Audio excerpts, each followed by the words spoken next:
izay ry tompo izay anambaranao ny teninao izay feno fitiavana dia isaoranay anao izany ry tompo.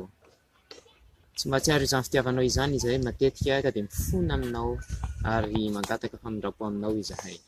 Viany izany teninao izany ary izahay dia sokafa masompananay ahitanay ny zava-magaga amin'ny asanao. Amin'ny anaran'i Jesosy nanaovana zavavaka izany. Amen. Ry sekoly malala ho aminareo rehetra ny fahasoavana sy ny fiadanana avy amin'Andriamanitra antsika sy Jesosy Kristy Tompo. Amen. Ny soratra masina izay voalaza toriana amin'izao alahady 7 manaraka ny trinité izao dia araka izay voasoratra amin'ny filazantsara ny Lioka. Lioka 5:10, 11 ka hatramin'ny 10. Lioka 5:10, 11 ka hatramin'ny 10. Toy izao no fivakan'ny teny amin'ny anaran'i Jesosy. Ary ny mpamory rehetrarehetra sy ny mpanota nanantona iainan'i Jesosy. Dia monimonina ny fariseo sy ny mpanora dalàna ka ny hoe, ity mandray ny mpanota ka miara ny hinana aminy. Fa izy nanao izao fanoharana izao tamin'ny hoe, iza moa no olona aminareo izay manana ondry 100 ka very ny anankiray no tsy mandao ny 7 ny nefitra ka mandeha hitady ilay very mandra-pahitany azy. Rehefa hitany iny dia ataony eo antsorony ka dia faly izy. Ary rehefa tonga ao an-trano izy dia mamory ny sakaizany sy ny namany ka manao aminy hoe, avy ara-mifaly amiko fa efa hitako ilay ondriko very.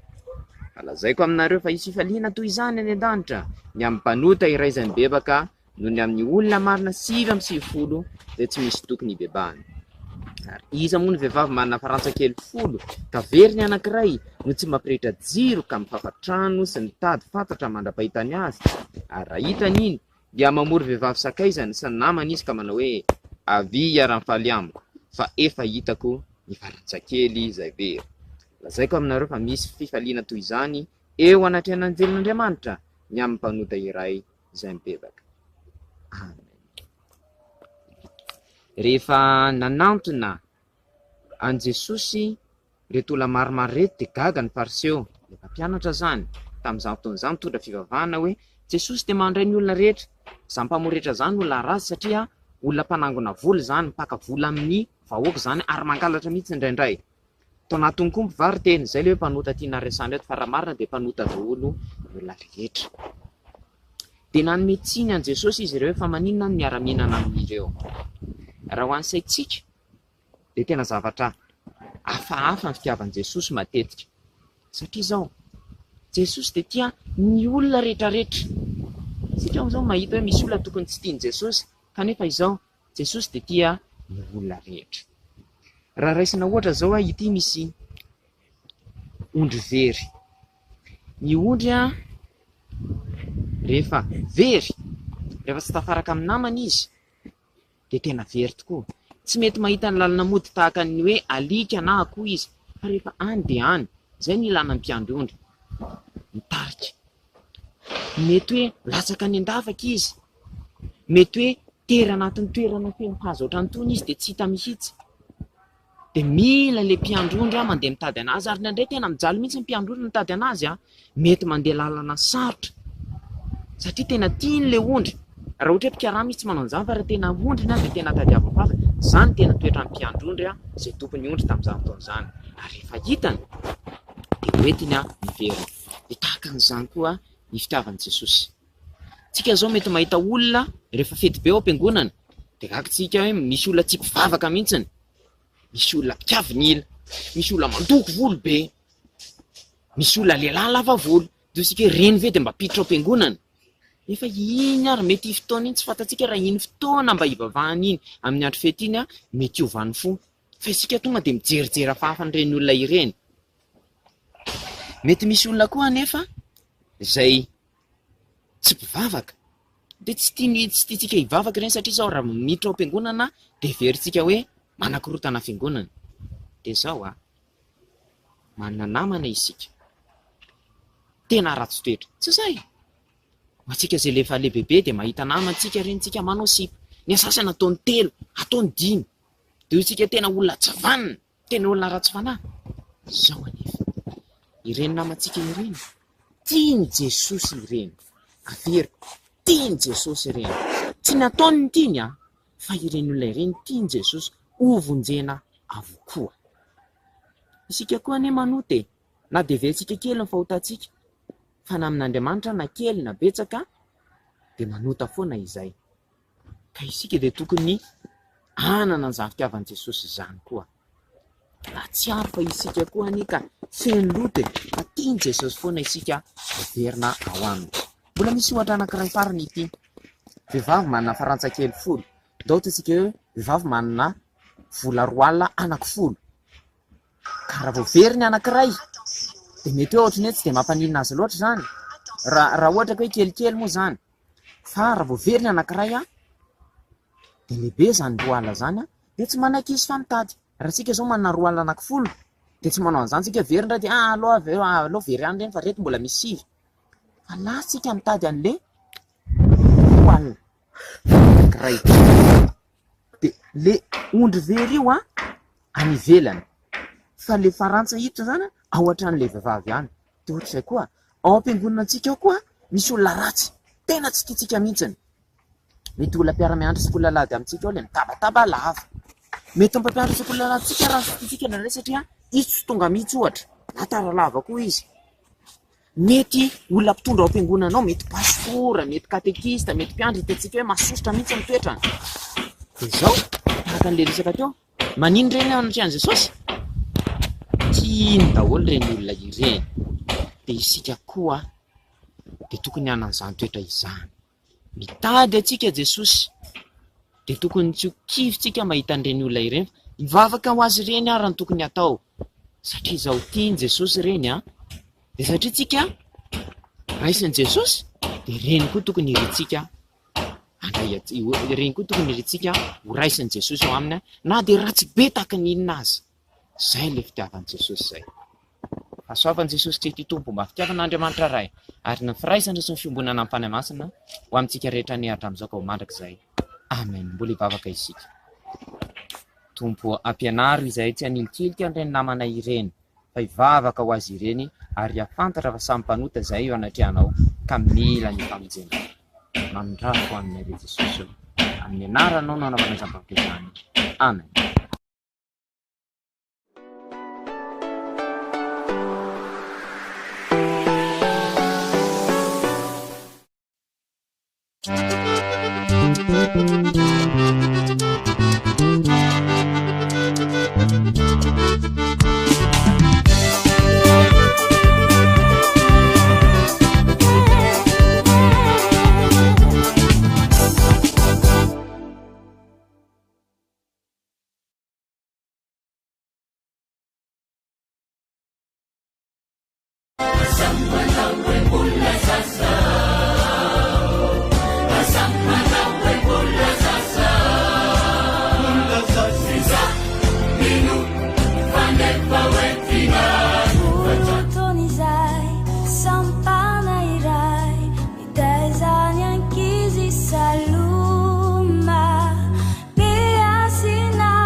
Arana luka tsy voasandra vola fama mety amamy ankafizo re ny ranay renenio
Unissons-nous dans la prière.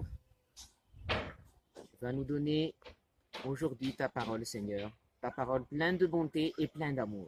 Nous t'en remercions.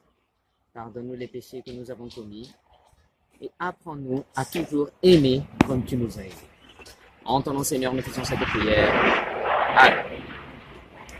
Chers membres de l'école du dimanche, que la grâce et l'amour du Seigneur Jésus-Christ, Dieu notre Père, soient avec nous.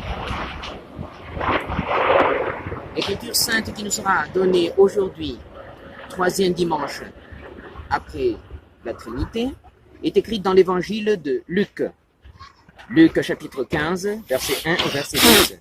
Luc chapitre 15, verset 1 au verset 10. Voilà ce qui est écrit au nom de Jésus-Christ. Les collecteurs d'impôts et autres gens de mauvaise réputation s'approchaient tous de Jésus pour l'écouter. Les pharisiens et les maîtres de la loi s'indignaient entre eux et disaient « Cet homme fait bon accueil aux gens de mauvaise réputation et mange avec eux. » Jésus leur dit alors cette parabole. « Si quelqu'un parmi vous possède 100 moutons et qu'il perde l'un d'entre eux, ne va-t-il pas laisser les 99 autres dans leur pâturage pour partir à la recherche de celui qui est perdu jusqu'à ce qu'il le retrouve? Et quand il l'a retrouvé, il est tout joyeux.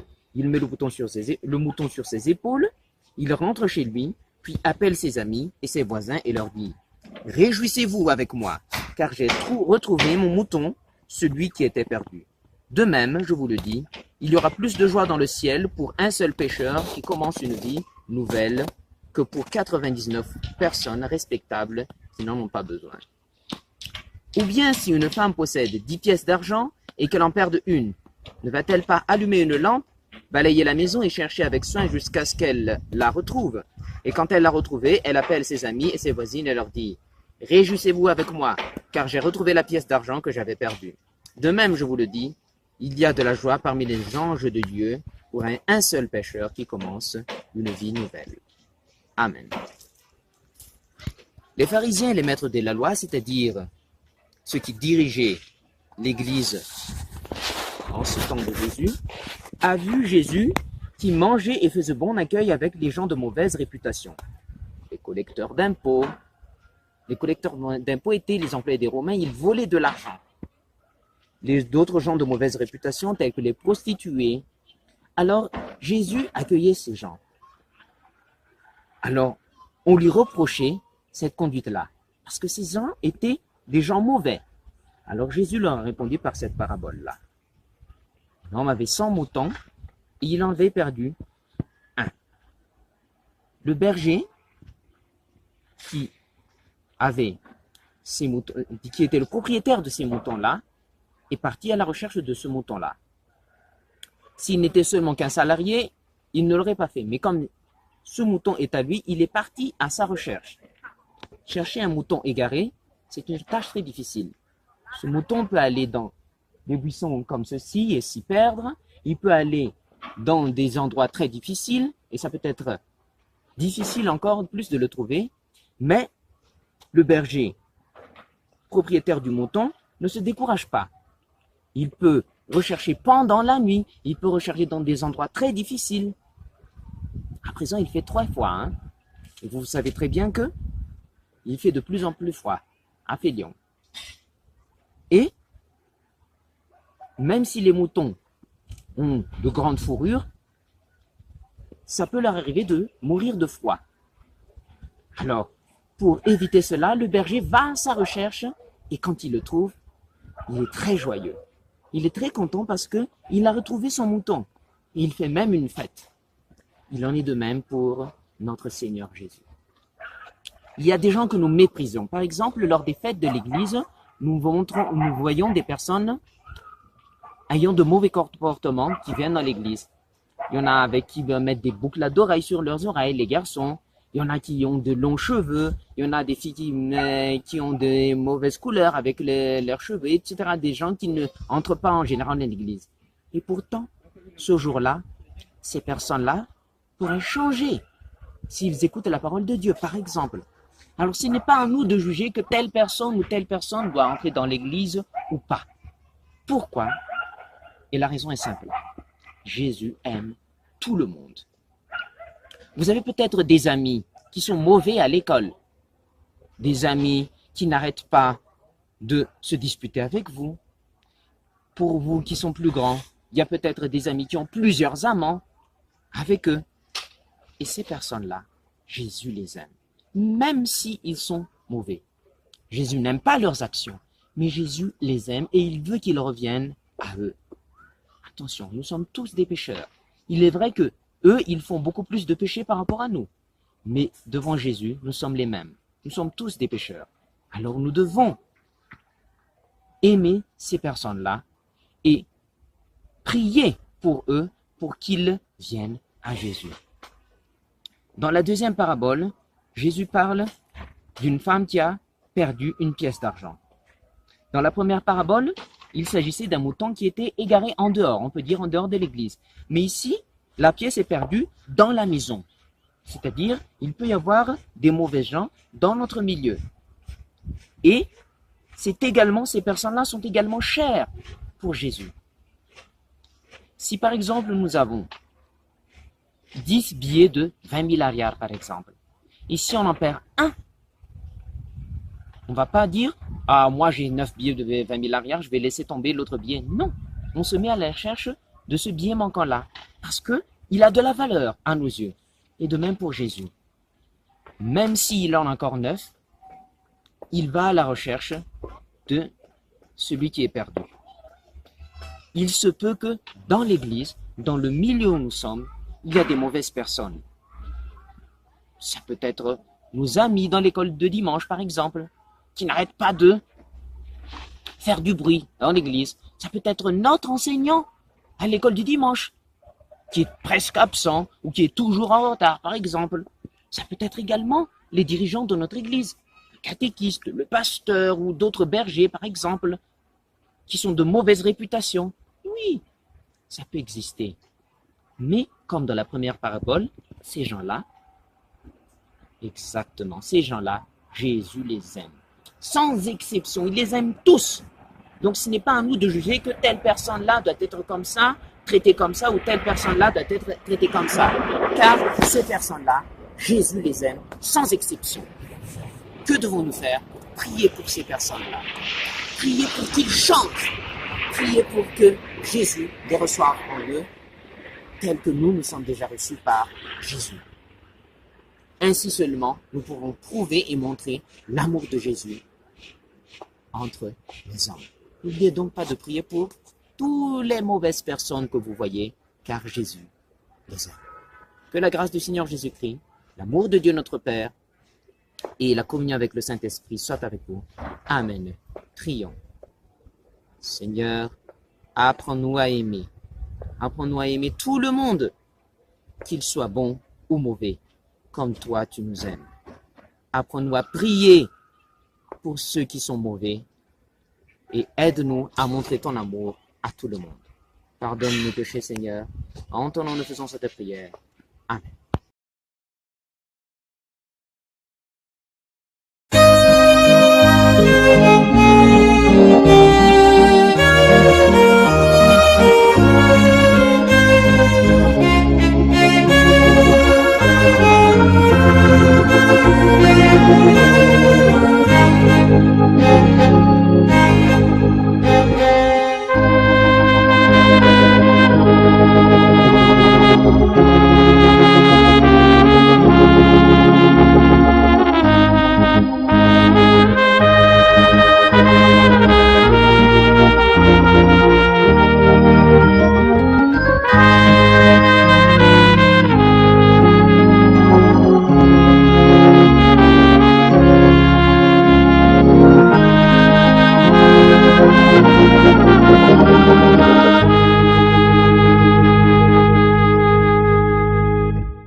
Shani